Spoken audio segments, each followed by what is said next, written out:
nous devons avoir un objectif de notre vie spirituelle. Paul Jésus-Christ est allé jusqu'au bout parce qu'il a gardé ses regards fixés sur sa mission.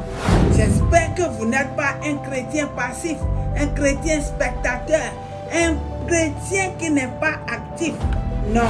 Quels sont vos objectifs spirituels, chers amis? Shalom, shalom, chers amis auditrices. Shalom, chers amis auditeurs. Nous sommes là cette semaine pour notre dernier message de thème, le regard fixé sur le but. Le regard fixé sur le but tiré du texte Philippiens 3, les versets 13 et 14, où l'apôtre Paul dit, frère, je ne pense pas l'avoir saisi, mais je fais une seule chose, oubliant ce qui est en arrière et me portant vers ce qui est en avant. Je cours vers le but pour remporter le prix de la vocation céleste de Dieu en Jésus-Christ. Et tous nous savons que nous sommes en train de courir vers la fin de notre année 2025. Et peut-être que nous avons manqué des objectifs. Nous n'avons pas atteint notre but. Peut-être que nous attendons encore. Mais je voudrais vous annoncer cette semaine que si vous avez le regard fixé sur le but, pour le reste de cette année, vous pouvez encore faire l'essentiel. Et chaque fois que le temps passe, que les jours passent, que les mois passent, nous devons comprendre que nous devons rester focalisés sur nos objectifs. Et pour bien réussir, il faut d'abord oublier son passé.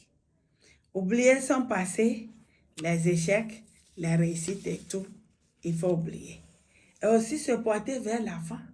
Qu'est-ce que j'ai à faire? Le passé reste dans le passé. Mais qu'est-ce que je fais pour avancer? Rester focalisé. Focaliser aussi spirituellement. Parce que nous vivons pour honorer notre Dieu. Focaliser spirituellement parce que notre service chrétien devrait élever notre maître.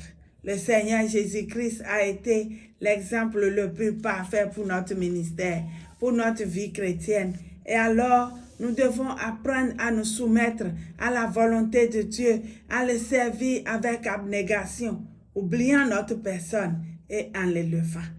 Cette semaine, nous allons parler de la focalisation matérielle.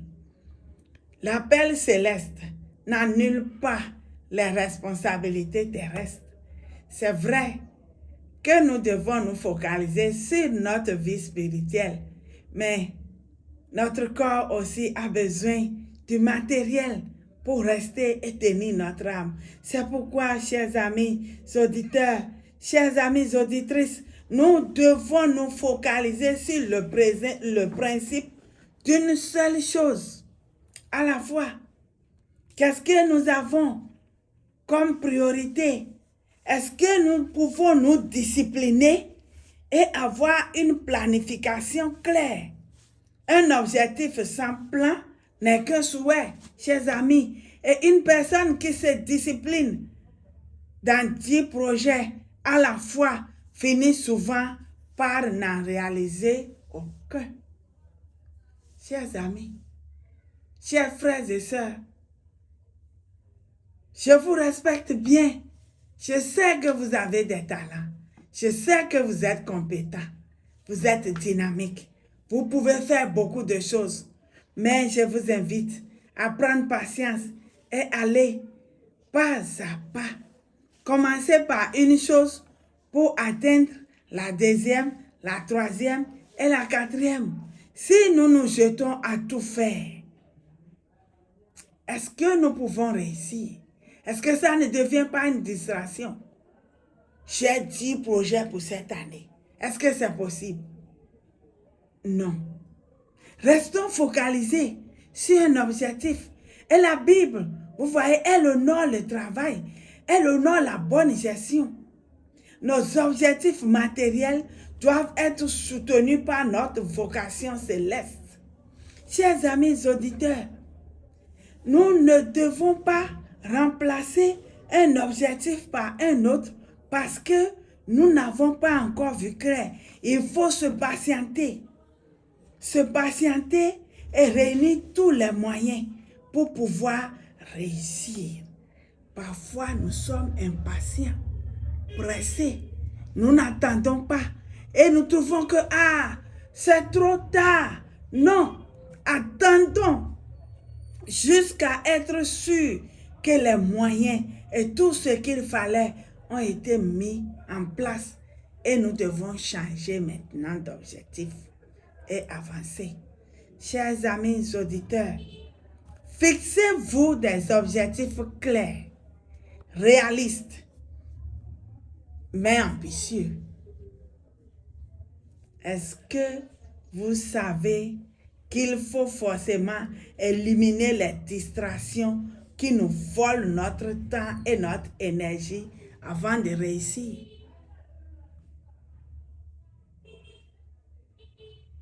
Est-ce que nous pouvons comprendre, chers amis auditeurs, que parfois nous nous laissons distraire par n'importe quelle circonstance, je ne sais laquelle. Peut-être c'est un sujet de joie, peut-être que nous sommes en train de pleurer, peut-être c'est une causerie, peut-être c'est quelque chose que nous écoutons, que nous regardons, peut-être c'est quelque chose qui nous emporte, peut-être même c'est le repos. Il faut que nous puissions chaque jour, à chaque moment, savoir que nous avons un objectif. Rester accrochés à ce que nous avons prévu de faire. Ne pas nous laisser voler le temps parce qu'il passe. La preuve, nous sommes au 11e mois de l'année. Qui savait que ça va passer si vite? Qui savait que nous allons dire novembre alors que ci ou ça n'est pas encore réalisé? Chers frères et sœurs, la vie est une course et nous ne devons pas rester à la traîne. Nous ne devons pas nous laisser déranger par le bruit de ce monde, par tout ce qui se passe, par les informations, même par des situations traumatisantes. Sortons de tout ce qui nous retient, chers amis auditeurs. Restons focalisés. Ne cherchons pas notre gloire. Ne cherchons pas notre propre satisfaction. Ne cherchons pas à nourrir notre chair, notre moi. Ne cherchons pas à nous faire voir. Mais restons accrochés au Maître, le Seigneur Jésus-Christ, qui est allé jusqu'au bout de sa mission. Il est allé jusqu'à la croix. Et là, il a dit, tout est accompli. Alléluia. Jésus-Christ est allé jusqu'au bout de sa mission pour sauver le monde entier. Il a dit, tout est accompli. Et là, nous avons eu le salut. Ces maîtres sur nous ont apporté la guérison. Nous sommes guéris physiquement et spirituellement. C'est pourquoi aujourd'hui, je vous invite à faire une simple chose. Revoyez vos objectifs. Vos objectifs spirituels sont-ils clairs, chers amis auditeurs? Vos objectifs matériels soutiennent-ils le royaume de Dieu? Pourquoi demandez-vous l'argent? Pourquoi êtes-vous riche? Pourquoi Dieu vous a-t-il béni? Est-ce que c'est pour votre propre satisfaction ou pour soutenir l'œuvre de Dieu? Est-ce que c'est pour servir le Seigneur? Regardez à côté de vous. Regardez devant vous, juste quelque part. Quelqu'un a besoin de votre soutien. Quelqu'un a besoin de votre aide. Regardez, ne vous laissez pas distraire par vos propres biens. Quelqu'un a besoin. Ne restez pas là à compter votre argent en banque. Ah, j'ai tel montant dans telle banque. J'ai tel montant dans telle microfinance. J'ai déposé ceci. J'ai des actions par-ci, par-là. Non. Le Seigneur vous a béni pour quelque chose. Prenez l'engagement de focaliser votre énergie, votre temps, vos ressources sur ce qui compte vraiment, le prix qui vient de Dieu. Alléluia. Chers amis auditrices, chers amis auditeurs, je voudrais vous dire que pour avoir les regards fixés sur le but, il faut oublier son passé. Quel que soit le passé, il faut l'oublier. Il faut avancer vers le futur. Et chacun devrait comprendre que si même nous sommes créés à l'image de Dieu, si nous sommes comme Dieu, selon la parole, nous devons nous battre pour notre vie spirituelle parce que nous devons lui ressembler jusqu'à sa volonté. Et nous devons aussi savoir que si Dieu nous bénit spirituellement, il peut aussi nous bénir matériellement. Restons focalisés sur nos objectifs, sur le but et servons Dieu de toute notre force, de tout notre engagement. Engageons toute notre attention à la volonté de Dieu et il nous bénira à tous égards. Shalom à vous, chers amis auditeurs. Surtout, gardez le regard fixé sur le but, sur le Seigneur Jésus, et il vous conduira. Shalom.